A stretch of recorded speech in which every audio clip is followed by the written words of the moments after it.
Welcome, Freedom Hero. Do you feel like there is never enough time in a day to complete everything? A lot of entrepreneurs who are alone in their business feel that way. They have a lot of work to be done and usually run out of time before they can get to the end of their to-do list.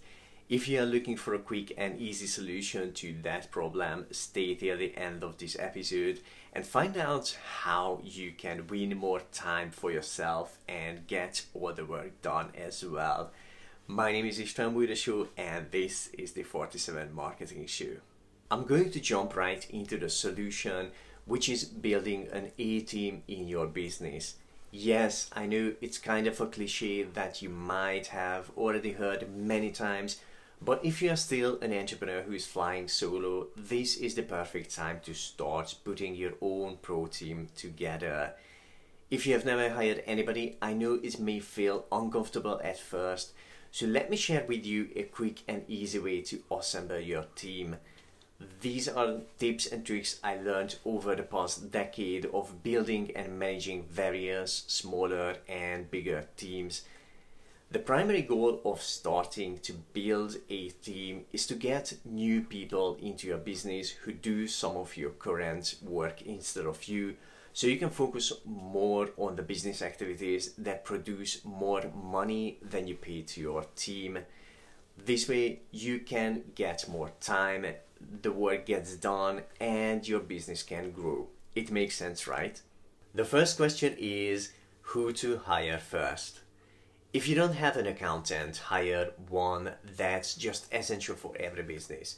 Apart from that, your first hire should be a virtual assistant. Why?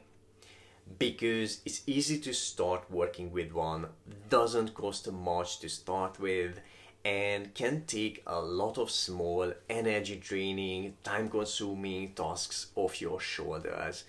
So it can be a quick and easy win for you. It's also better to start with a part-time freelancer. There is no point hiring and paying somebody full-time when they don't have that amount of work to do yet. You can even start with one virtual assistant for 1 hour a week and step by step increase the amount of work they do for you. And over time, you can hire more people as well. Also, working with freelancers has another huge benefit. You can scale up and down your team and the work hours as your business requires it. Now let's go through 6 tips on how to hire freelancers successfully and avoid common mistakes and headaches. Tip number 1, be really clear about your expectations. What results you expect from them and how and when, what you expect them to do, how and when, why you want to hire them, and so on. The more clearly you know your expectations about the job and the freelancer, the more likely you can avoid unexpected situations and disappointments. Tip number 2, communicate your expectations clearly to them.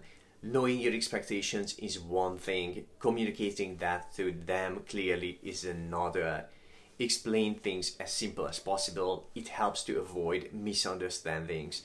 Use simple videos and screenshots to illustrate the visual elements of the job to make sure things are clear, and have every important thing in written format or in videos.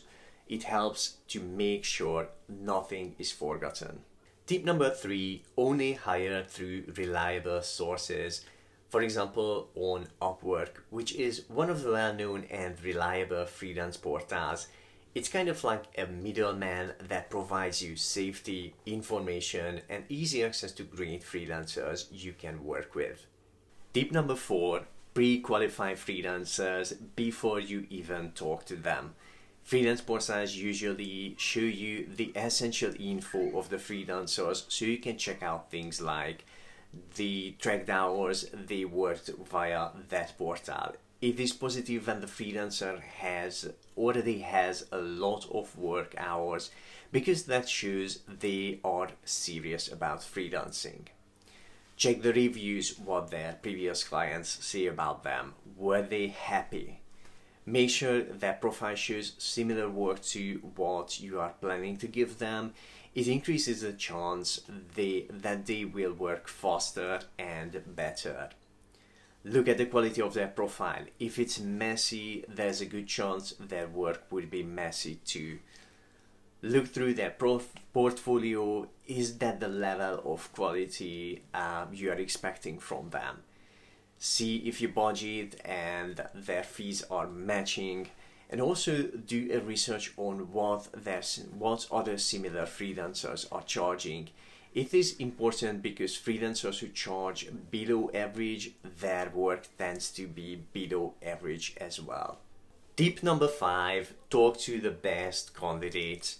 The purpose of this call is to find out about important things like how well do they communicate, how the two of you are resonating with each other, how well do they understand the job and expectations. Ask them to tell you back with their own words what they understood. How good questions do they ask?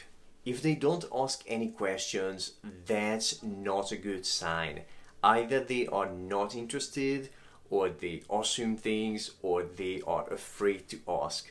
All those cases tend to negatively hit back and you won't get the results you want. So on this call, you won't be able to figure out how well they actually work, and that's why the next tip is... Okay, tip number 6, hire your choice of freelancer for a small job first. This way you can truly test them, give them a small relevant job, see how they work, how quickly, how they communicate, and the results you get from them. If they are not good fit, test another freelancer. If you can't decide yet, keep in mind there is a learning curve for them. Test them again with another small job. And if you're happy with their work, congratulations, you are building your team. Once you have your first virtual assistant and have given him or her the first task, look around in your business for all the simple repetitive tasks. Create written and video guides and hand them over to your VA so they can check it as many times they need it without taking up your time. Expect some learning curve for every task. Check on the work they do and adjust on the guides to clear things up if needed.